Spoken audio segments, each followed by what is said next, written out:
Awesome. How's everyone doing? I hear about real estate properties, and it's interesting. We're all in real estate, right? In one fashion or another. And what people kind of get trapped in is their bubble, what they know. And what, as real estate investors, what we want to be able to do is pull any tool out of a toolbox in any one situation that we can fix and be, because if someone doesn't have that, they're misfortuned versus someone who has the option to do different things. So if a situation came up, a rental is the best option, or if it's a fix and flip's the best option, if you don't know about the other, you're at a loss. Right. So with that being said, I've done fix and flipping, I've done landlording, I've done some Airbnb, but what I fashion myself towards is the note side of stuff, because the other sides weren't as lucrative as a note space for a long time, and what notes bring to the table in regards to real estate in general, right? When you guys are buying these properties, you're probably buying either through word of mouth or through a local agent, MLS situation, or doing postcards. Most generally, that's how people acquire assets, through, banner signs and whatnot. What we found out was that you're battling with everyone else in the whole market. You're struggling with these kind of situations, and some people are going into lending, right? Well, when you become basically a situation when you become a bank, you're borrowing money at a certain rate and you're lending at a certain different rate. So if we can buy assets at a rate of, if we can get money at 6, 7, 8%, or if it's your own capital, I literally can be in a spot where I'm collecting a monthly payment with no tenant issues, no rollover, no concerns. The fact that if I do have to take the asset back, I can go through foreclosure versus eviction. However, I'm buying at a discount that you guys can't touch, right? If you guys have all been to foreclosure auctions, you're seeing everyone fighting over the same assets, and the pricing is ridiculously high.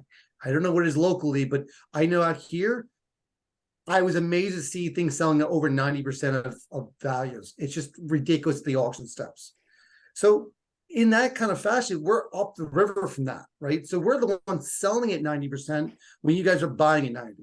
So we're actually a step above that kind of platform, and we're buying these assets, performing or non, and then collecting a monthly payment. Now, could I buy the asset, secure it, work through foreclosure, and take the property back and buy it cheaper? Absolutely. Am I counting on lists or MLS to tell me where an asset price should be at? No. Our asset lists go from banks, hedge funds, and seller finance investors. So when we're buying these things, we're buying at a discount from whatever you guys think you're getting it at. We'll resell it to you as an REO after we foreclose it at 90%, and we bought it at 60, and we're making a profit. Or you'll never see the asset, and we have a performing asset in our hands, similar to a rental property, and you're continuously making received income. So I'll be curious if you put chat box, let me know what you guys are involved with. What are you typically doing? Are you doing rentals? Are you doing bird dogging? Are you wholesaling? Are you fixing flipping? Because it lets me know where your mind is, because I can talk from a bird dog point of view. I could talk from a landlord point of view, kind of dumb bolt. And I could talk from a situation where if you are curious about creating notes as a passion, that's awesome. What we are is note buyers for 13 years. I started in 2010, and I bought property notes that way. I started 2005 as a landlord and tenant and fix and flip, and it was just one thing after another. It wasn't the value of the properties going down with the headaches. It was dealing with the tenants, which was the problematic part. Evictions, property damages, and just dealing with the little hassles of property management just didn't fit what I was looking for. So if you have that, if you can handle that, great. What I found was I can sit here from my computer and buy nationwide, because I'm buying at a discount that you guys can't touch, and allows me to make a received income on a monthly basis without any phone calls, headaches, issues, turnovers, any of that kind of stuff, right? Hopefully that makes sense. So as a landlord, what we look at is the fact that we're buying a property, hoping the tenant will continue to pay, and it's performing. If it stops performing, you have to evict. A lot of times that eviction is a pain in the butt to do, right? It takes time, energy, and effort for you or your property manager. And you have to find a new tenant. You have to go through the whole process of it. For us, we don't have to worry about that. We're not doing with that. If you don't pay, we call up, we get the eviction going through it, and we move forward. We have the sheriff officer evict them if we need to. We have a court order. We're going in, taking possession of that property because now they're trespassing. So we have a different angle than you guys need to have at all. However, if you're looking at the fact that, listen, I'm going to a property, I'm buying this cash, instead of taking a monthly payment, you literally can create a note on this. Now, I'm not sure if any of you guys have been heard of subject to properties where you can buy property subject to a first, but there's a huge push right now is buying these 3% subject to, 4% subject to loans that have been created for the last 3-4 years, and then wrapping it with a new borrower. So now you wrap the entire, so the property is worth, say, $150,000. We now have a $50,000 balance on the first lien in this subject to world at 3%. I wrap it with a new borrower at 10, 11, 12% return a year. And I'm borrowing at 3, I'm selling it, I'm basically making a 7% split on my profit. I'm acting like a bank. So when you're buying these things and you're buying these properties, always keep in mind that a note opportunity can drastically increase returns, 30, 40, 50% returns in certain situations. Now, granted, we have foreclosures, we have problems, we have issues as well. But when we talk about these things, knowing the fact you can either A, buy a note, or B, create a note gives you so much leverage when you walk into a room or a phone call. So for those who are wholesaling, when you're getting on a phone call with property owners looking to sell properties, you better be looking at the fact that if you run into a note seller, you literally can take that sale and broker it, wholesale it to a note buyer. And we'll pay you a couple grand for that deal. If it's a $50,000 first lien and that person's looking to sell it, we'll buy that thing for a couple grand from you as a broker, right? Making that connection. So if you're picking up the phone, making dial phone calls, this is crucial for you guys. So on the flip side, right, if you're creating these notes, I can literally buy you out every time you do this. So in that subject to example, if you're getting a 3% property and you wrap it with a 10, 11, 12% note, and you wrap it with $150,000, so you create $100,000 in equity, I can literally turn around and give you $25,000, $30,000 in your hand, and you walk away in a matter of months. And you can do it over and over and over again. So depending on what your market is, what you're looking for, these kind of things happen, right?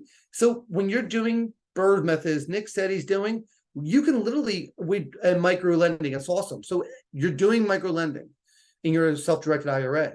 In the bird method, you can buy, hold as a landlord or as the bank. Now, granted, you lose the appreciation part of it, but I'm literally making a 10, 11, 12% and continuously making that return. If I can sit there and get a 6, 7, 8% return, borrowed cash-wise, I can then take IRA money, borrow at 6, 7, 8%. I can make a yield of 12% return on it and do it over and over and over and over again. It's amazing that people aren't more familiar with self-directed money. We do this for our self-directed IRAs all the time. You guys in the property world, we have property managers. We have things called servicers. Servicers manage the in-between of the borrower and the lender or the bank. So those who have mortgages probably is dealt with a mortgage statement every month. That comes from the servicer. The big banks sometimes service their own loans. Ours, we have small servicers who are nationally regulated and licensed. So when you deal with these kind of things, everything's legit. The only difference between this and real property is the fact we're on the legal side versus the hard brick and mortar side. Can we eventually own the property? We have, and we have many of those. What we're doing is we're buying at a cheaper price than you can buy an MLS. And oddly enough, when we buy them, we're getting a list of assets and saying, here's 100 of them. Which note would you like to buy? You can buy 1, 2, 5, 10, 20 of them. You're not bird dogging, you're not hounding for things. Now, those hounded ones are really golden, right? Because just like you guys, you get a list of houses for sale, everyone's mailing the same list. Similar to us. This is a math and legal game more than real estate. However, you need to know real estate. You need to know what a house value is, because you don't want to pay more than a note. If the house value drops that was created 3 years ago, you obviously don't want to pay more for it. So you have to have some kind of basic knowledge of house values and what a market value is. So we do different things than you guys in regards to our due diligence. We have collateral files versus you guys do property inspections. Now, unfortunately, we can't get into properties when we buy the note unless there's some kind of special circumstance, because most of the time they're occupied. I can buy a occupied tenant home from you guys at a higher price than a house is non-tenant occupied, right? The non-tenant occupied is a distressed asset in most situations, where if you sell a tenant occupied home, that's a performing asset. Our world is very similar. We have a performing note and we have non-performing note. Difference is who's paying, who's not paying. And we have occupied and not occupied. So when we talk about this world of fix and flips and landlording and whatnot, I can fix a non-performing note similar to a non-performing tenant or a broken down house. And then I have exit strategies that you guys don't have access to. I can fix a non-performing asset and turn it performing, or I can then foreclose on it and get the property back. Granted, I can show you some case samples, right? We bought an asset. One of my first assets I bought back in the day, I bought for $5,000. I foreclosed. The property value was $68,000. The unpaid balance is $35,000. It didn't sell at auction for whatever reason. We literally were into the deal for about $14,000 with legal. I sold for $68,000 about a year and a half later, 18 months. Those kind of things happen because the fact that we're, again, in a different market that you guys are at, right? We're buying the paper versus the asset. We're not, you guys look for less penance lists, which is most commonly looked for, right? What's going into foreclosure? What's a stressed asset? We're looking at these assets before they go distressed, before they go less penance lists, because we start the list penance process by filing foreclosure. When we look at these things, we're looking to see what value the property is at and what the value of the collateral is. The collateral value is literally what the unpaid lent money is at that time, right? We have a mortgage and we have a note. The note's the IOU. The mortgage is your collateral attaching the IOU to the county records, a clout title. And that's the security instrument of that IOU. So when we look at it, I can show a PowerPoint if you guys want, but I will I'll hold off for that. If you want me to show a PowerPoint, I can, but there's some certain situations I can show some case studies. I want to see, I see some bird comments on here and whatnot, which is really cool. So let me I just made you co-host so that you could share. That's all good. Yeah. So let me bring this up 1 second.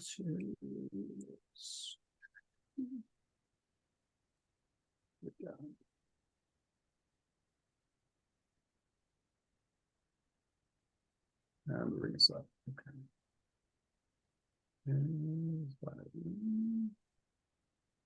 So, share screen. Okay. Stop share real quick. There we go. Yeah. So when we work in this kind of thing, well, a nickname we've gotten recently is called lien lord, right? We're landlording with the lien part of it. We're no longer doing that kind of side of it. So we did a quick video of the fact that the war you guys go through at the foreclosure auction could possibly be some of the frustrating parts of doing your job, right? If you're going to auction, the frustration part is literally dealing with everyone else around you and the price going crazy and everyone watching HGTV and thinking they're the god of buying the stuff. So I'll just skip over because you really don't see this part here, but I will go past. So my experience, what have I done? Well, when I got into it, I've now become national speaker. I've spoken at national conferences for the last about 8-9 years now. I'll be speaking in June in Nashville. I've started in 2005 with rentals. I started doing evaluations on properties in 2010 for a large hedge fund. That large hedge fund is now over $12 billion in assets. It's ridiculous. It's awesome. But that's what you can do with notes. You can literally leverage everything you got and buy what you want to buy. What we then created is we run bi-weekly webinars on notes and note creation since 2015. Sorry. We have a Facebook group and everything else. I do due diligence automation. We have about 150 assets for sale right now in our portfolio. So our website, what we do is we purchase and sell performing and non-performing notes. We have a higher return, less hassle that you guys do. And we have workout strategies. They include modifications, reinstatement, deed in lieu, foreclosure, and sell REOs. And we can do an REO sale or we can do a rental. We also provide all kinds of good stuff. So in general, note buying is literally lending money, like Nick said, right? We're lending money, but we're buying it after it's already been created, which is really interesting because most people thought about lending money, but sometimes they can't find a deal. Well, me buying your IOU is the same thing as me lending money, but it's already created. So in your local market, I'd find out who out there has done a seller finance, owner finance deal. And offer to buy their asset, their note, for a discount. People say, well, who ever sells an IOU for less than it's worth? Then I'd ask the question, who's here ever saw a lottery winning where someone actually took the annual payments for the next 25 years? Nobody, right? Everyone takes a lump sum payment in the very beginning and takes a haircut on what they could have received instead of what they actually, received it in it right now. Because right now, money today is worth more than money tomorrow. Okay. Why do people default? Now, I buy performing and non, but one of the biggest questions is people default for what reason? And job loss is one, right? Sickness. We have divorce. We have college. We have all kinds of reasons why these things do default. Craziest one, college. We've had parents who pay their college bill for their child before they pay their mortgage payment. Don't ask why. So we're very similar to real estate investing. IOU, we invest in debt. So performing asset is just like a performing rental, right? Non-performing asset is similar to fix and flip, like we talked before, right? One of the pros we have with note buying is the fact that we're the lender. We're no longer the liability owner of that asset. I don't have to worry about any kind of issues, property or tenant wise. I don't have any maintenance to do on the property. I don't have to pay taxes or insurance on the property while it's performing because that's the tenant's job. I can buy it cheaper. And we get a sense of what we call a tape, which is a list of addresses when you guys are doing everything else to find properties. Well, we actually get truly off-market assets. We get control of the property and we have great exit strategies that you guys just start with.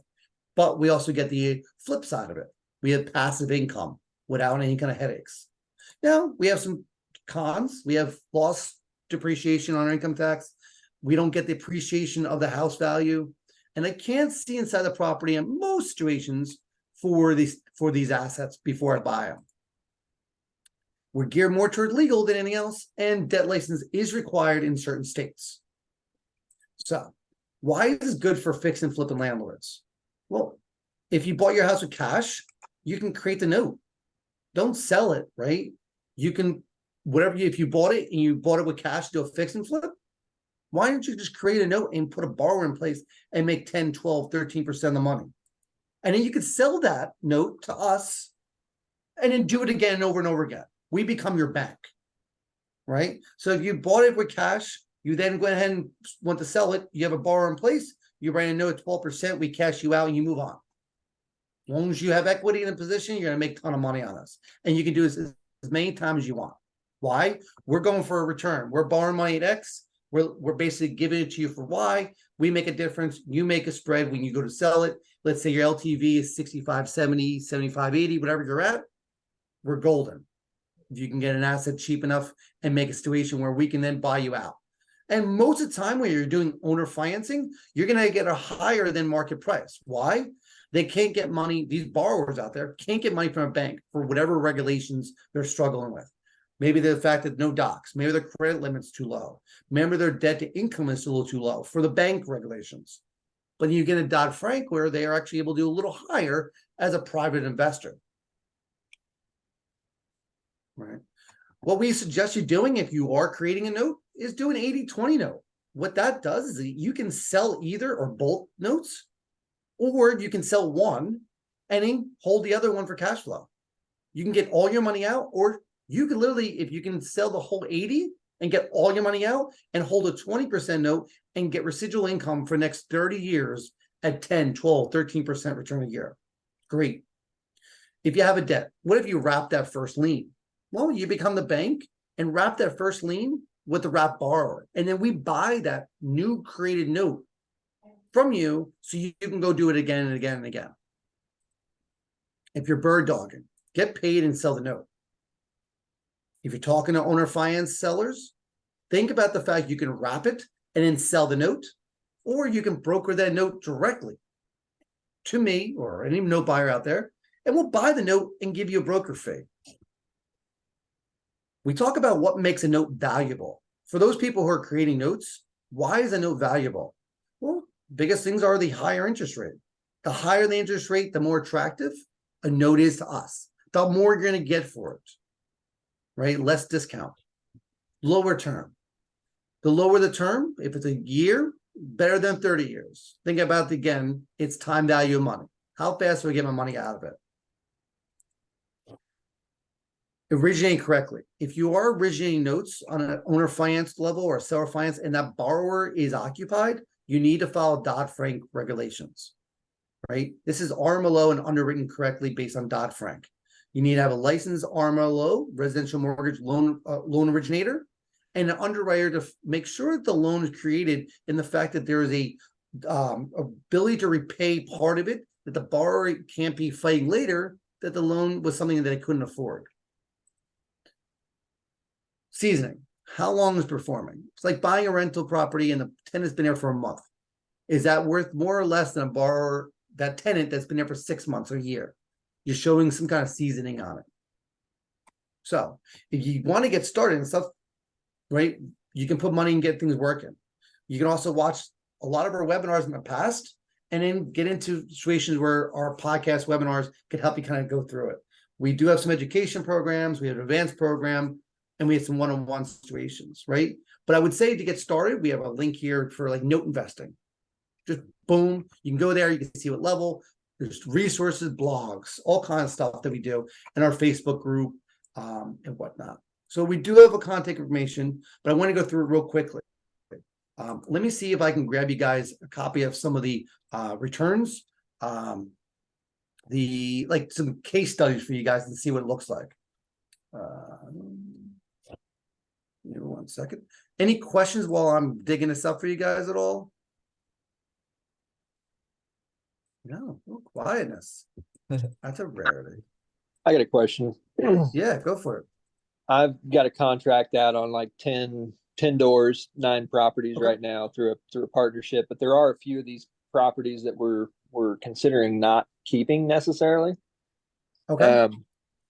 So you were saying like this is a seller finance deal. You were Sure. talking about wrapping that, right?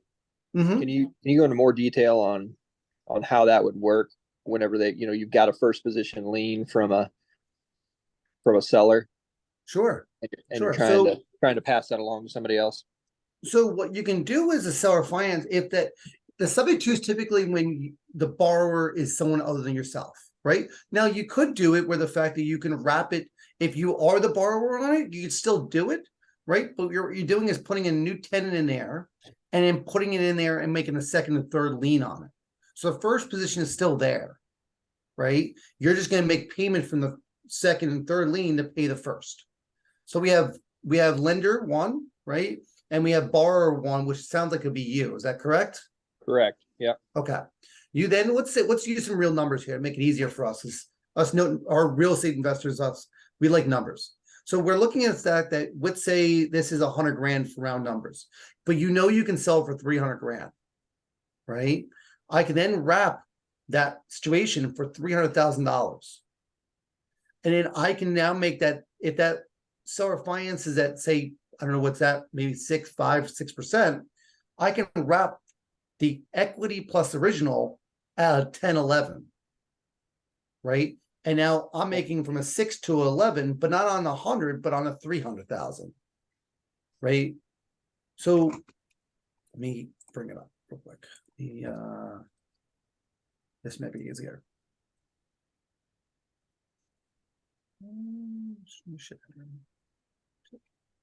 All right.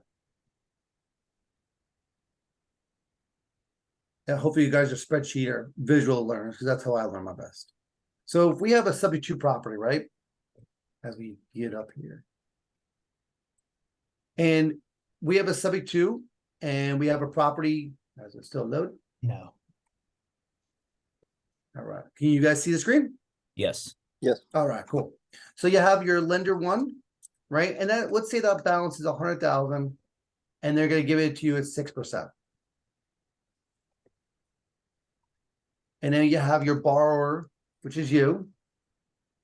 You're borrowing 100 grand, 6%. So your payment is, I can figure it, let's say it's a 30-year term. So 360 months.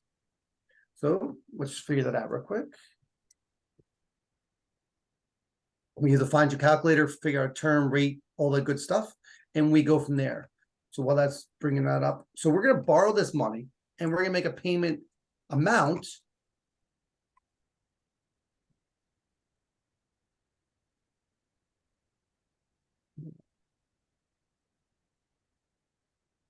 So we have 100 grand at 6%.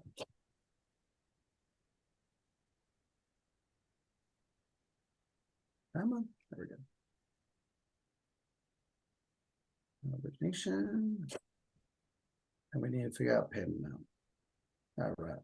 So if 6%, 360 months, no balloon, and then 100 grand. 599.55. But we're gonna make this. So this is you. Now we're gonna make this. This is borrower 2, which is your wrap buyer. Okay. Well, the property worth 300,000 or 275. We're gonna sell for 300,000. Now instead of doing 6, we're gonna do this at 12, and we'll do 360 months. Let's see what that turns into. So now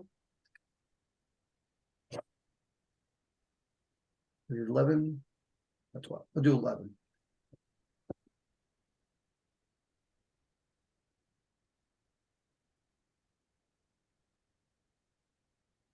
So I'm cash flowing $2,200 a year on that thing. Or yeah, a year. A month, actually, sorry. And I can basically pay that loan off eventually or keep it going, right? Because 6% today world is really low. I don't know what your seller finance is willing to do, but you can wrap this for whatever you want to wrap it with. Yeah, the proposed is 5% interest only. So Okay. So it'll be minus 5, 1, 360, 100 grand. Oh, yeah.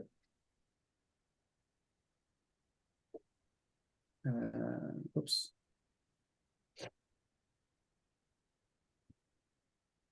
So you're looking at 416 a month. Okay. So we can still, based on that number, we're cash flowing $2,400 a month. Now, what if I come in here? You've now made $200,000 of equity. So if I give you $1, $100,000 plus $1, you've made $1 out of thin air, right? You've created $200,000 in equity in thin air. If I give you $2, you make $2 profit. If I give you $100,000, $2, right? Now, if I come in there and I say, listen, why don't I buy this whole thing, including your wrap, and pay you off for $150 today? You're going to make $50,000 on that for doing nothing but creating a note. How many times you want to do that? As many times as you want.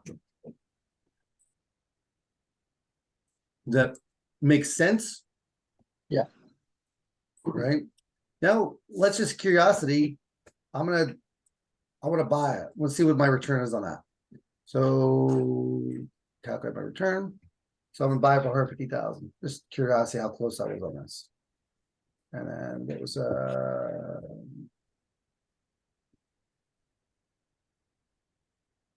I'm getting a 22% return. Right?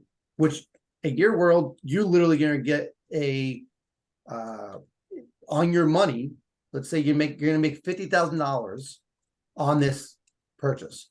And I don't know how much you're gonna put down on that seller finance situation. Zero. Zero. I like that number. It's a little bit less than the number I would give Infinitive. you. Yeah. Infinitive Right? returns. That's how I roll. So you're going to basically do zero money down. They're going to give you interest only money, right? And Yep. you're going to get payment. So you're literally paying it on a monthly basis, and you're going to cash flow like crazy, right? And you can go there and say, Dave, can we do this again? And I cash flow you out. You're basically making 50 grand off the situation every time you do it. How many times can you do it? As many as you want. And then people go, well, Dave, what do you get out of it? I'm making a 22% return. Well, that's pretty good. But you're making an infinity return times like 5 here. Right. Over and over and over. Dave, can you do this 10 times? I certainly could. Because why can't I at 22% buy you out every time? You're literally making cash flow and equity out of thin air. Who else in a matter of, say, 6 months this takes you can make this kind of returns that quickly?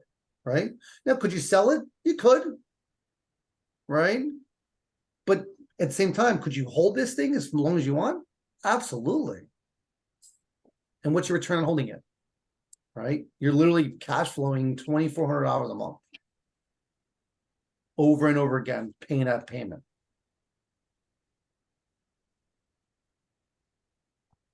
Right? As much as you want to do it. It's amazing the power of being the bank. That's why the bank is really, really, really, really big buildings. And our buildings aren't as big as that one. Because they're literally borrow money at 5% and lending at 11%. They're not in the game of landlording. They're not in the game of fix and flipping. And there's a reason why. They're about cash flow and making a spread on money. Bonds do the same thing. That's why lenders do it, right? They lend money. They take it a certain rate, they lend at this rate. It's amazing the market we're in. So let me bring up this dang thing.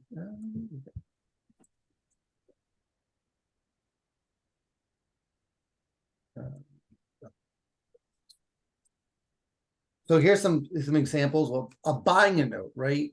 So we did this about a month ago or so on my podcast partner and I, but we talked about the fact that, we have strikeouts in our space.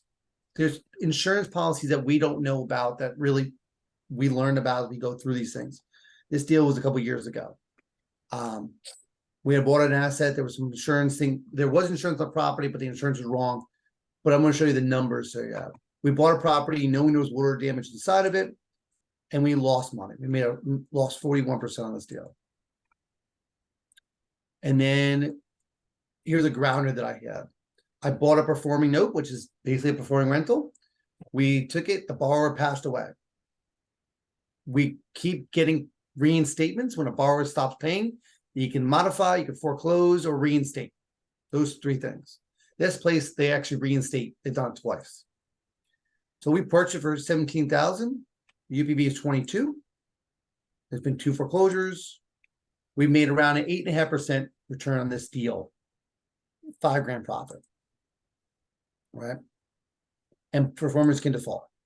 So then let me go to my triple. So we actually bought a property, was what they call deed in lieu, which basically means the borrower is willing, the borrower is willing to allow the seller to access and own the property, giving the deed up if you don't file foreclosure on them. You're basically foreclosing on yourself. So what happens, the borrower gives the property back, the bank or the lender in this position will say, fine, we won't foreclose on you, but they have to foreclose a clean title. In turn, we get a situation where we're doing deed in lieu. We bought the asset like this. We bought it, we foreclosed, we put some expenses into it, we fixed it up, went to auction, it didn't sell. We finished our foreclosure, ran it out, and sold for $120,000. This is in Florida. We buy it all over the country. Our whole time here was 2 years. We made a $47,000 return, including $10,000 of rent. for a 68% ROI. The property was undervalued. It was access to foreclosure. And that's my other partners. And then we'll get to the home run duration, right? We bought it. I bought a property that was non-performing. We turned it performing. The borrower stopped performing for us. Then we bought the rental and then we sold it. I bought this thing. It was 1.5 years. I got it to reperform. It was 10 occupied. We got $800 a month. We purchased for 12 grand. I had 14 grand in expenses. UPB, which is the unpaid balance when we bought it, where the loan goes down in the amortization schedule, similar to your mortgage. We sold it as if for $68,000. Overall profit of $42,000 in 18 months. So I put out 12. I made a profit of $42,000. So my total expenses were $26,000 technically. Not bad. 161%. There's a more story, but I don't want to too in the weeds with notes. So these are the kind of things you can do with buying notes. But what we're looking for you guys to do and to learn is the idea of being your note creator, being the bank, being in a situation where you literally can create these notes and get paid out every time you create it, right? Make sure you do it legitimately. Make sure the borrower is underwritten using an RMLO and create these loans and really sell them or hold them and just talk about the fact that you can make a bank situation for yourself, make a mini bank. How's that sound? What's your guys' thoughts or questions about doing that kind of strategy?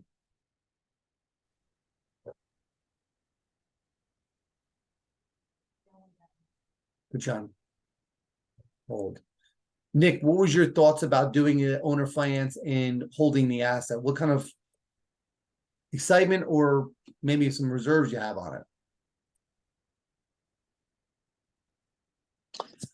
So I'm primarily a buy and hold guy, right? Sure. Sell the milk, don't sell the cow.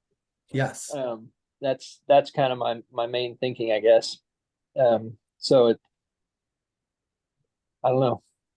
You mean every time I think about selling something, it just churns in my gut. You know what I mean? Oh yeah, I hear you. Right, but and yeah, that's why but at the same time, I mean, I'm looking at selling some stuff right now and 1030 at one, 1031 and then into bigger deals. So yeah, you could do that, right? I know right now is a real hard time to buy because things are kind of weird right now. We don't know where market is going to be. We're seeing some on the higher end stuff of what's going to happen. Commercials going to get real funky real soon, and a lot of the seller finance stuff is going to get real funky real soon. But for me, I would sell it and be the bank on it. Take the responsibility, the liability off my plate and remove the fact that you're going to make return and you're going to make 10, 12, 13% on your money and repeatedly do this and no longer needing a bank or a private equity or, a lender to lend you anymore. You're literally creating your own bank. So you're selling it, but you're keeping it at the same time. That's kind of double worded, but right. Most guys probably do this within separate entities from their buy and hold, I would assume, probably just liability wise. Yeah, absolutely. Because I don't have any liability in my note space, right?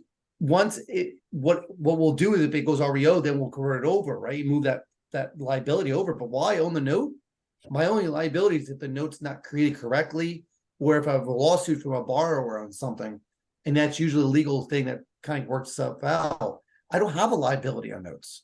If you trip and fall on, right? Think of a Bank of America. If you trip and fall on a Bank of America loan or your mortgage, who they sue? You or Bank of America? They sue you, right? Because you own the property. I don't own the property. I own the debt on the property. I'm just a lender, right? Yeah. Well, that's what I mean though, is keeping those notes separate from the physical asset holding companies, right? Yeah. I would think you'd be wanting to run those as separate entities. Yeah, absolutely. But the thing is, what you're doing now is you're leveraging everything you have and basically creating your own mini bank. Yeah. When you sell it or your landlord, you're stuck. What do you do when you landlord? You kind of collect payments and that's it, right? And then if that tenant becomes a problem or whatever you're dealing with, you have to find new tenants. And that's sometimes a problem. I know I had a problem with finding tenants, even if they're good, to consistently be good. Where you're dealing with a borrower, it's a little different situation. They're responsible for the property. They're dealing with everything. That property manager is no longer, and I know some people love property managers and some people hate them. It's just who you get. But and hopefully you're working with a property manager and not managing yourself, because I'm sure your wife would kill you managing, a portfolio by yourself. It just gets frustrating and overwhelming. When moving on that bank situation, I get you, right? I have some rentals, don't get me wrong. But the reason I get rentals is because I bought them in as a note. And when I foreclosed on it, I held it.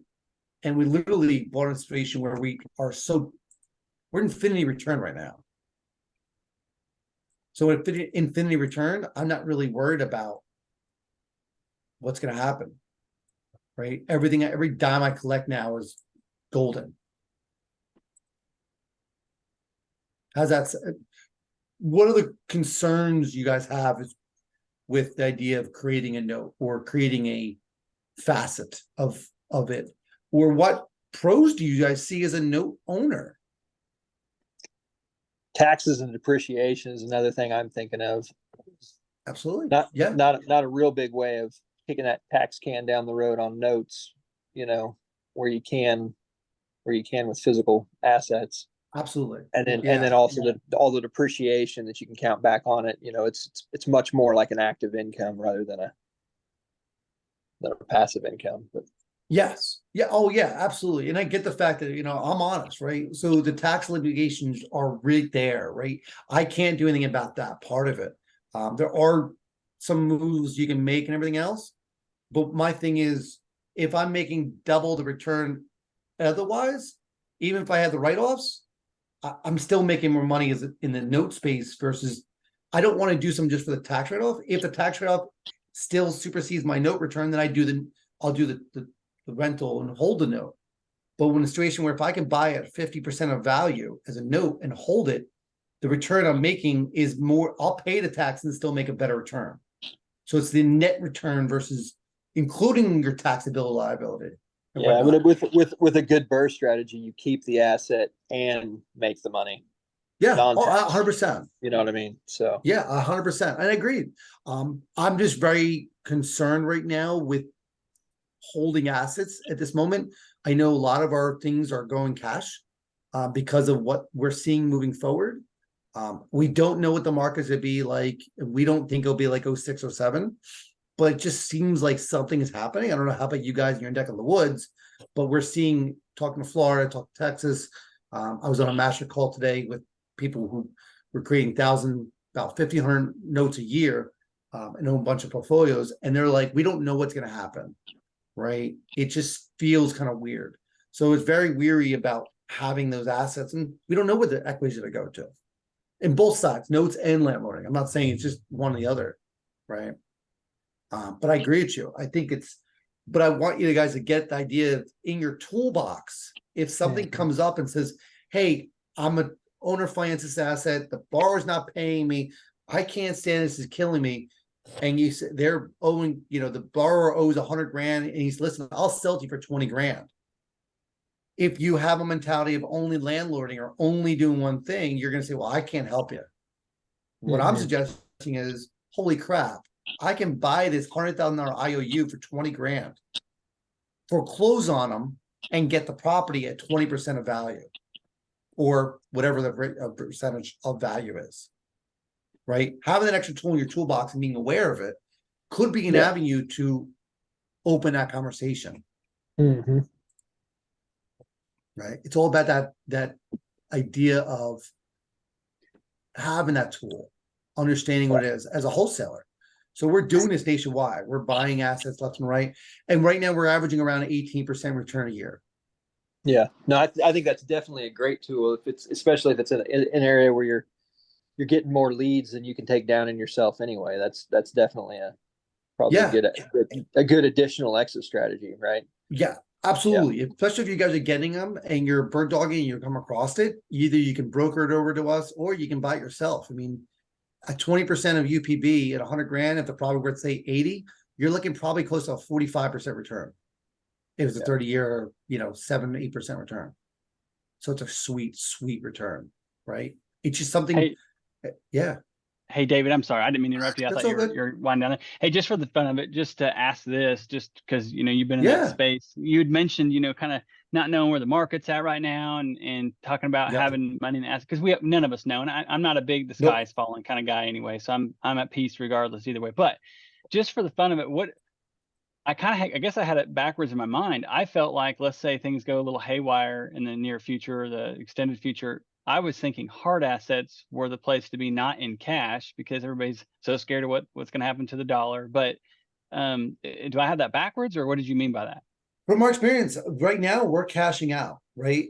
I know people are saying, well, cash is not king anymore because of, currency and how weak the dollar is. I have faith that the U.S. government will do things to make sure their money stays what it is.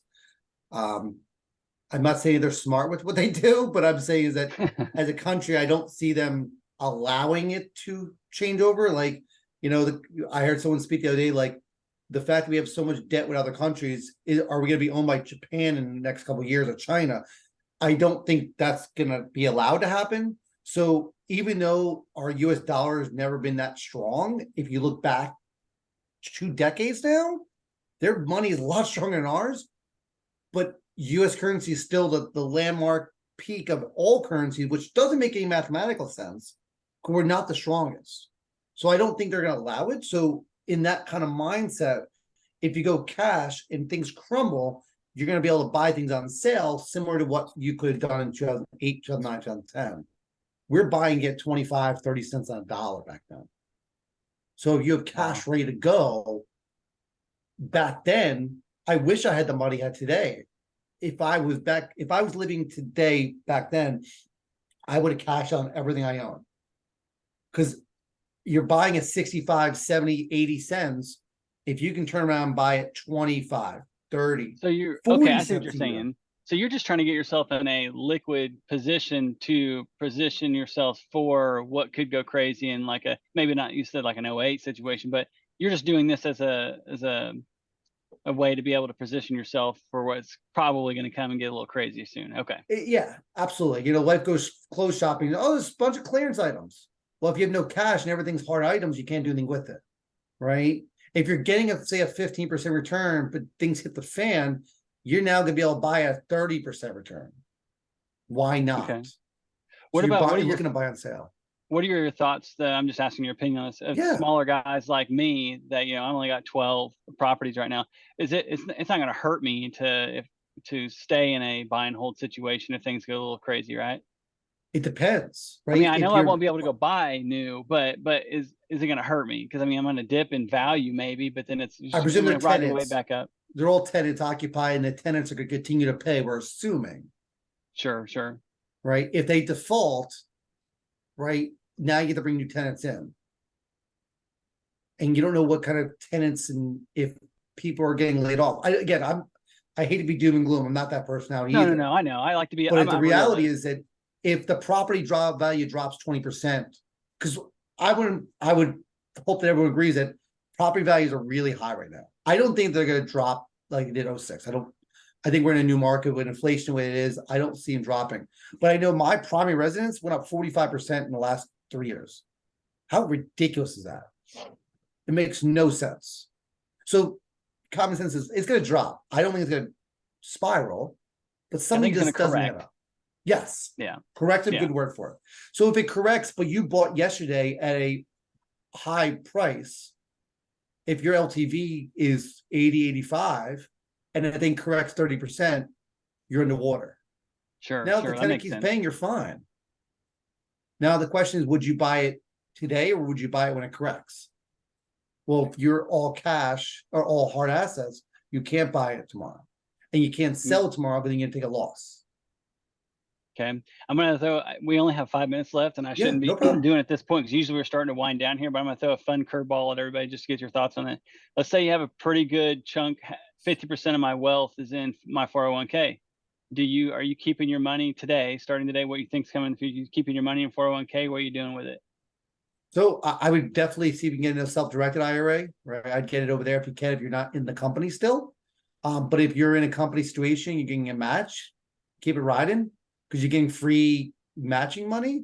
But if you have money sitting in a 401k, I would definitely turn around and just move it into a self-directed so that you have money ready to go and you can buy it. Because the 401k is limited to what you can buy, where self-directed IRA can buy real estate. Unless you have a sole 401k, of course. But if you're in a company-based 401k plan, you can't buy outside of it. Does that make sense? Gotcha. You know, that makes total sense. I was just thinking for the fact that, you know, like with what nobody knows what's going to happen in the future, but with what's going on with the dollar or anything like that, I'm not scared of the stock market crashing because I'm young enough that I could easily ride another 15 years to come back up, but I'm not worried about it. But I just wanted to know if there, I don't want to be the one guy that's like everybody else was like, no, man, I had to dip out of 401k and I put it into something else, like a hard asset, like say gold or silver, whatever. There's a litany of it's things not my forte, but I mean, I would take it if you think you could do good real estate and there's no match at your company. I would turn it over to a self-directed IRA and just do a Roth and start buying stuff that way. And you can borrow on your IRA money. Like literally you can go buy a property and use your IRA to own it and borrow non-recourse loan and get a property with your Roth IRA money. Sure.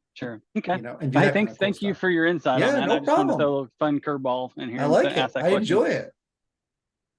Cool. Any other questions before we wrap up here? Yeah, I mean, what's a good way to connect? So I saw some links. Sure. A couple questions. So you could definitely. I'll put my email address. I'll put my email address and website in the chat real quick for everyone. Okay.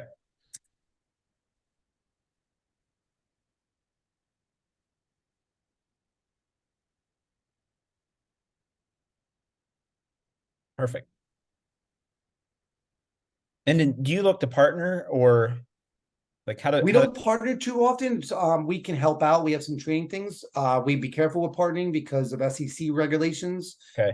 If I get your money and we do a 50-50 deal, I'm actually violating the SEC code of raising money, raising capital. So we'll definitely help. Okay. Awesome. Any other general questions or curiosities? No, I think for me this was needed, so I'm gonna jump on your website and check. Absolutely. We have a beginner series if you want to get into that. We have advanced series stuff. We have a ton of webinars. If you go to tools, whatever it is, and go to webinars, podcasts. We have a Facebook group. We have all kinds of stuff. Due diligence portal for those who are looking to automate their processes of buying properties. We have property data stuff like property radar kind of features, agents across the country, all kinds of stuff in our resources. So dive in there. If you have questions, reach out. Awesome. Well, thank you so much for your time today, Dave. Anytime. We'll talk soon. Awesome. We'll do. Thanks a lot. Thanks, Chris. Thank you. Bye-bye. Bye.